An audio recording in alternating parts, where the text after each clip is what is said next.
myths. You can fruitfully explore similar questions in regard to the ancient stories and myths of the Bible.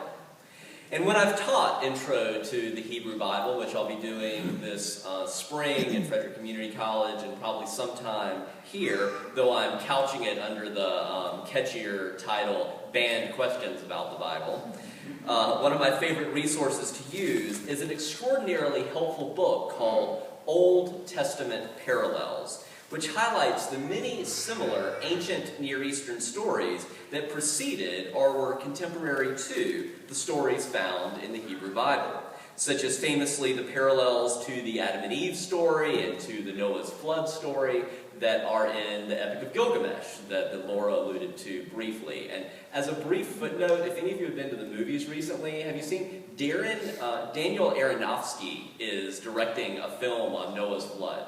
He's the one who did Black Swan recently, like a very talented. This is going to be interesting. Future sermon perhaps forthcoming. But the stories like the Epic of Gilgamesh were likely direct sources of the biblical accounts. And the effect of learning about these antecedents, and there are many more to the biblical stories, was captured satirically by The Onion a few years ago in an article titled, "Sumerians Look On in Confusion as God Creates the World." I'll share only the first two paragraphs. Lord God, creator of all, caught thousands of Sumerian farmers and mathematicians somewhat off guard. Members of the Earth's earliest known civilization, the Sumerians, looked on in shock and confusion about 6,000 years ago as God, the Lord Almighty, created heaven and earth. "I don't understand," reads a line of ancient pictographs, depicting the sun, the moon, the water, and a Sumerian scratching his head. A booming voice is saying, "Let there is light," but there's already light. It's saying, "Let the earth bring forth grass," but I'm already standing on grass. Now, let me clarify that my intention in sharing that story is not to mock people's beliefs then or now, but it is to create cognitive dissonance. I should also hasten to add here at the outset that although there is much more to say about all of this is about 5 minutes of the 23-hour class that I've taught in the Hebrew Bible, the conclusion I've reached for myself in regard to myths then and now is that we tell contemporary myths, which I'll get to shortly, for similar reasons to why our ancestors told myths in their day, both to entertain and also to make sense and meaning out of our life, out of our experiences, and out of our place in this world. In addition, I would say that one of the most common mistakes we sometimes make is to view ancient peoples as stupid for telling or believing what appear to us to be stupid stories about the world. Instead, I would invite you to consider that both ancient and modern people are less stupid than they are tribalistic and polemical. I'll explain. A polemic is an argument that tries to show why one side is right and the other side is wrong. Both then and now, we human beings have a tendency to cling to people who are like us and to tell stories that legitimate our worldview. If you've ever wondered, for example, in Genesis 1, why doesn't it just say that the Lord God, that Yahweh created the sun and the moon? Instead it says, if you'll remember from Genesis 1, God created a greater light to rule the day and a lesser night to rule. Well, if they used that word for sun, shamash, that's the same word as the Akkadian sun god. So they would have been saying that Yahweh created a lesser god. And if you're interested in establishing monotheism, you use a circumlocution. If you're writing in the ancient Near East, you say the greater light to rule the day and the lesser night to rule. But I digress and can continue going on. But to see that this tendency to be tribalistic and polemical and to tell stories that legitimate our worldview, to see that that continues today, just like it did in the ancient Near East, you need do nothing more than set your remote control to flip back and forth between Fox News and MSNBC, to see that overarching mythic, tribalistic, and polemical worldviews and approaches continue to dominate our world. And that's precisely what the ancient Hebrew people, the ancient Christian people, the ancient Egyptian people, the ancient Sumerian people, and all those other people groups throughout time were often doing with their myths. They were telling stories that sought to create meaning, often in ways that were exclusionary of competing worldviews. Biblical scholar John Dominic Crossan puts it this way, though, about why those myths nevertheless can still be valuable. He says, "We began to think in the Enlightenment that ancient people told dumb, literal stories that we were now smart enough to recognize as such. Not quite. Those ancient people told smart, metaphorical stories that we're now dumb enough to take literally. Enlightenment, yes, but endarkenment also." The opportunity then is perhaps to reclaim these stories, not on a literal level, but on an archetypal level, for the deep truths that they can reveal to us about the human condition. Now, keeping all that we've just said about ancient myths in mind, I'd like to shift our attention to some contemporary myths. And just as I've come to believe that it's mistaken to dismiss ancient myths as dumb literal stories, I also think it is mistaken to see many contemporary fictions as just dumb entertainment. Lying just below the surface of many of our contemporary myths are profound truths about the human condition. For this morning, I'd like to concentrate on just two specific examples: the Hunger Games trilogy and the explosion of zombie stories, no pun intended, in recent years. The first Hunger Games book was published in 2008, and since then, both the books and the films have gone on to earn millions upon millions upon millions of dollars, and they've barely gotten started. They're splitting the third movie into two, which is only slightly less audacious than splitting The Hobbit into 3 movies. But Hollywood has to make money just like the rest of us, I guess. How many of you have read the Hunger Games books? Read the books? All right, that's a pretty good bit. How many of you have seen the first 2 films? All right, so less. Okay, fair amount of readers out there. All right. The trilogy centers around the story of Katniss Everdeen, a teenage girl in a post-apocalyptic version of our own society. That's very important. It's a version of our own North America. For the ruins of war and environmental catastrophe, a super wealthy elite now lives in a single capital city and rules with an iron fist over the impoverished masses, who have been divided into 12 districts for easier crowd control. Each year, the capital demands that one boy and one girl from each district be chosen by lot as a tribute to the capital and as a reminder that any rebellion by the masses against the capital will be met with the direst of consequences. It's similar to what people used to call the Peace of Rome. Well, the only reason you had the Peace of Rome is that if you had an insurrection, the Roman legions on those Roman roads, which they built so the legions could move around very easily, would come and enforce the peace. And very similarly, you have in the Hunger Games series, the cops, which are based in very militaristic gear, not unlike what you've seen in some of our own police recently, that they're called the peacekeepers. The cops are called the peacekeepers, just like the Peace of Rome. But those 2 tributes from each district that are selected each year are then forced to fight to the death in a highly celebrated and televised event known as the Hunger Games, from which only one winner is allowed to emerge from the 24 children who enter. And I first started paying more attention to the Hunger Games phenomenon when the first film was released in March 2012.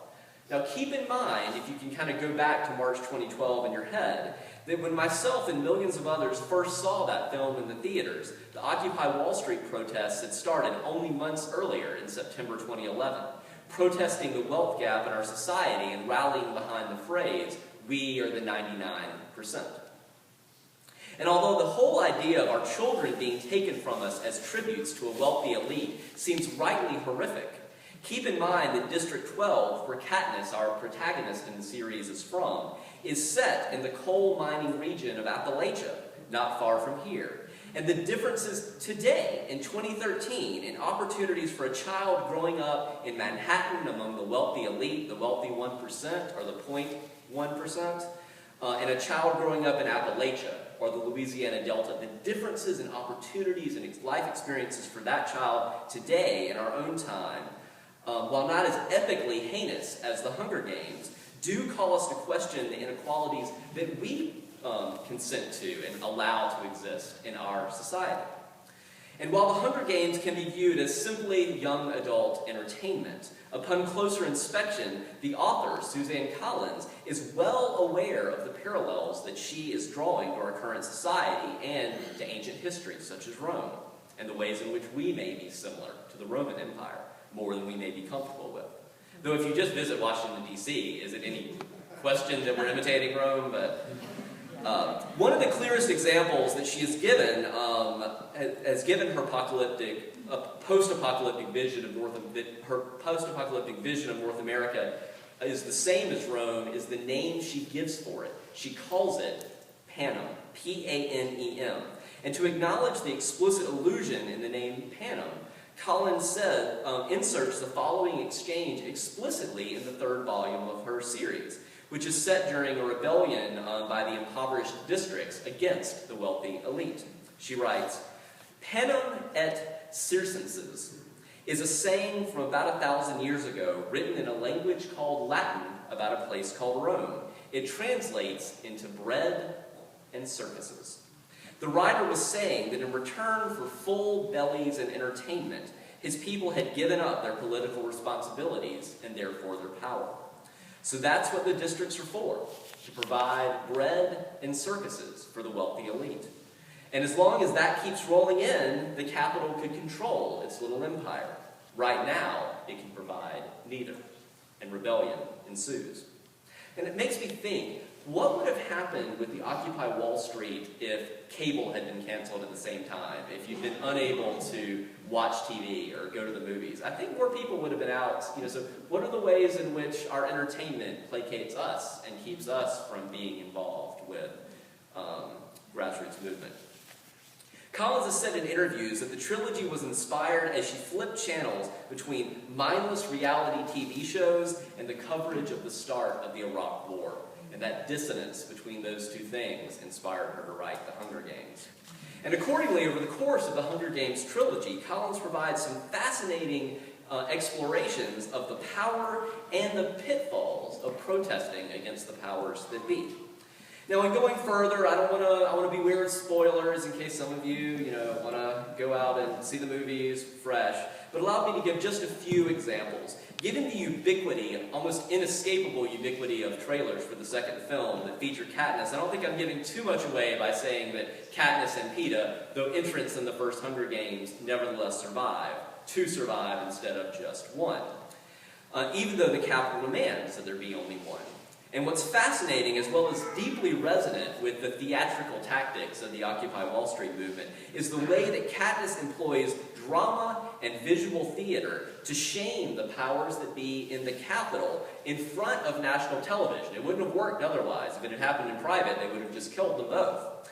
But that she does it on national television in a way that lets them both live, lest they become martyrs and inspire a mass uprising.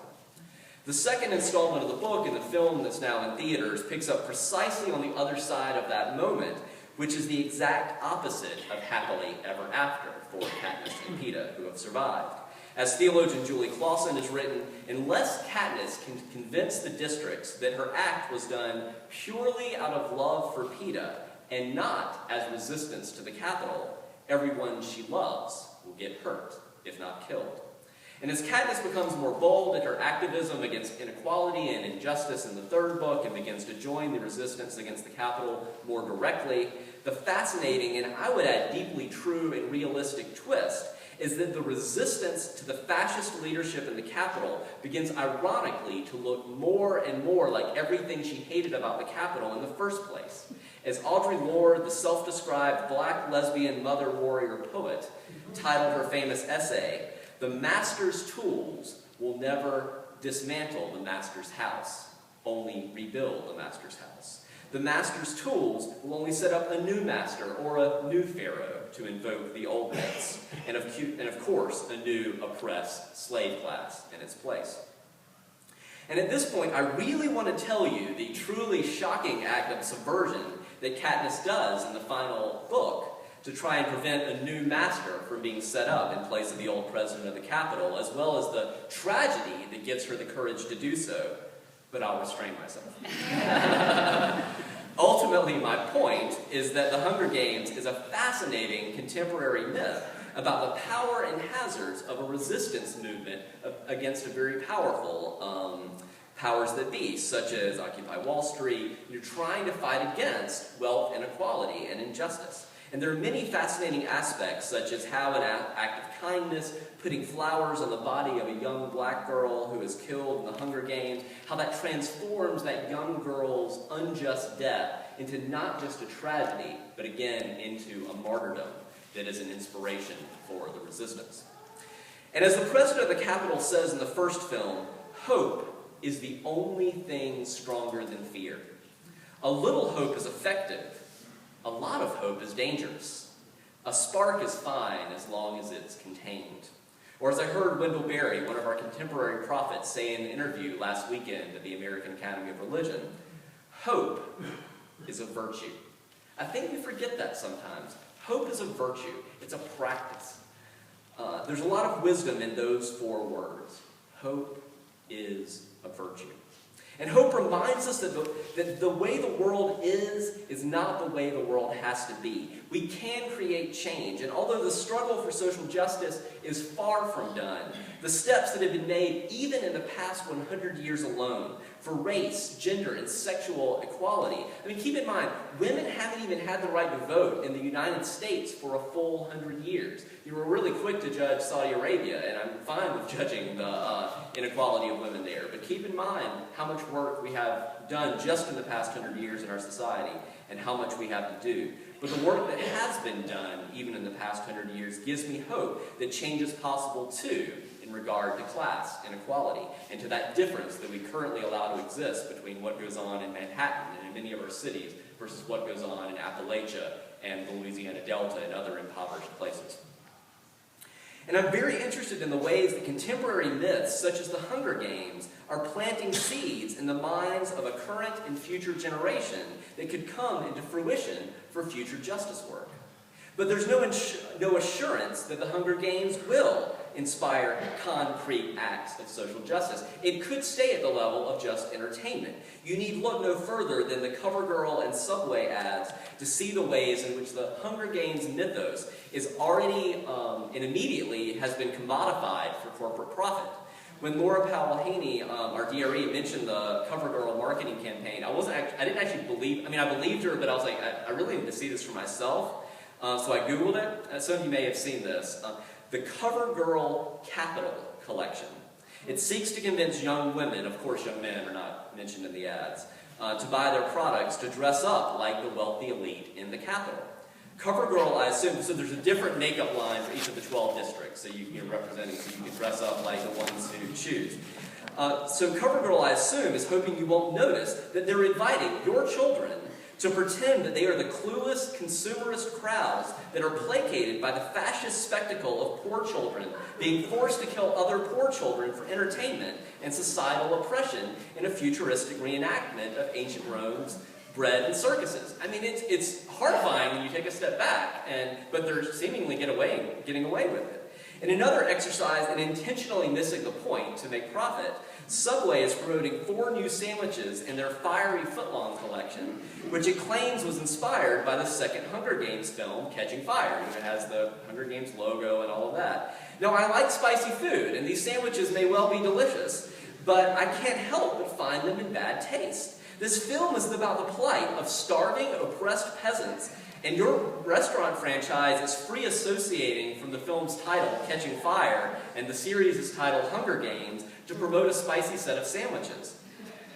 But the fact that Subway is likely selling sandwiches as a result of this ad campaign allows me to make a tragic segue to our society's current fascination on both film and television with the zombie apocalypse. The segue from Subway is, of course, that clearly one mythic aspect of the zombie archetype is a representation of the mindless, consuming hordes, who consume only one thing after another without thinking about it, and finally, the whole consumerist society is itself consumed. But more importantly, I don't think it's a coincidence that both the Hunger Games and all these zombie films and TV shows that are hugely popular right now are both post-apocalyptic dystopias. How much different are these visions of society than the technological utopias that came out of the 60s, such as Star Trek? barely, which actually got some things right, like the iPad, you can see predicted by Star Trek, or things like the holodeck. This is a little nerdy, I know, but think about the holodeck and the ways in which, we sit in front of TV and versus they would say, why would I want to sit in front of TV? I want to participate in the story. And so that move to participating and being involved, and the ways in which predicted by Star Trek. And I guess what I'm saying is the ways in which science fiction, it comes true in slightly askew ways, but barely underneath the surface of our technology-infused society is the repressed knowledge, or we try to repress it, that in many cases our smartphones, our iPads, our laptops, those are the product of sweatshops, and the anxiety that we're losing our land-based survivalist knowledge that our ancestors had of how to grow our own food. So what would happen if we lost power and had to grow our own food again? Zombies also represent our fear of the other, the barbarians at the gate, to use an ancient Rome analogy, those outside of our tribe, and the current popularity of post-apocalyptic dystopias are also about our need to explore what might happen on the other side of either a nuclear disaster or a climate-caused disaster that very well could happen in our future. And we may never get to that imagined future techno-utopia of Star Trek's 23rd century if our species doesn't make it to the 23rd century, which may cause our current fascination not with utopia, but with dystopic myths. And learning to better explore and articulate the underlying meaning of these contemporary myths could be vitally important in harnessing their meaning in the work of social justice. In that spirit, I'll end with one more quote from Wendell Berry. In that same interview that I saw with him last week, which was great, if it's recorded, I'll get you a copy of it or email it to you, because the interviewer kept slipping in poems to read every 10 minutes or so, which was nice. So in that same interview that I saw last weekend, the interviewer asked him to read his poem, The Peace of Wild Things. It goes like this. When despair for the world grows within me, and I wake in the night at the least sound, in fear of what my life and my children's life may be, I go and I lie down where the wood drake rests in his beauty on the water, and the great heron feeds. And I come into the peace of wild things, who do not tax their lives with forethought of grief. I come into the presence of still water, and I feel above me the day-blind stars, waiting for their light. For a time I rest in the grace of the world, and am free. After reading those beautiful words, Berry surprised both the interviewer and the audience by confessing that he regrets writing part of that poem, the part in which he refers to the animals as the wild things. He says that the more he's thought about that poem and the more he's watched animals since then, he's come to see that they're not wild per se. They're conducting domestic life and see us as wild, as invading their habitat. He said, animals see us as wild, as out of control, as lacking in compassion, and they are right. So I invite you to consider, what stories are we telling about ourselves? Are we telling ourselves? What stories are we telling our children? And how are those stories shaping our society and the future society into which our children, our grandchildren, and our great-grandchildren will live in? If we're going to live into more of a utopia than a dystopia, any changes that would make enough of a difference must be systemic, not just individual. We get that wrong a lot too. It's not just about whether you recycle. It's about how we structure our whole society and our whole world. Those systemic institutional changes make epically more difference than the car you drive and whether you recycle. But that's important too. The lesson of the sermon is not don't recycle.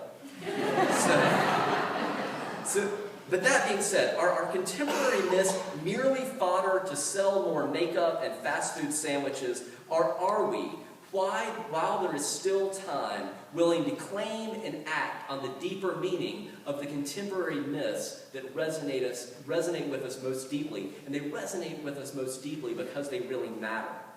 The needed change will require work more like that hard grassroots organizing of Occupy Wall Street. And they will certainly require more than simply buying a ticket to or reading a copy of books like The Hunger Games, although that's a first step.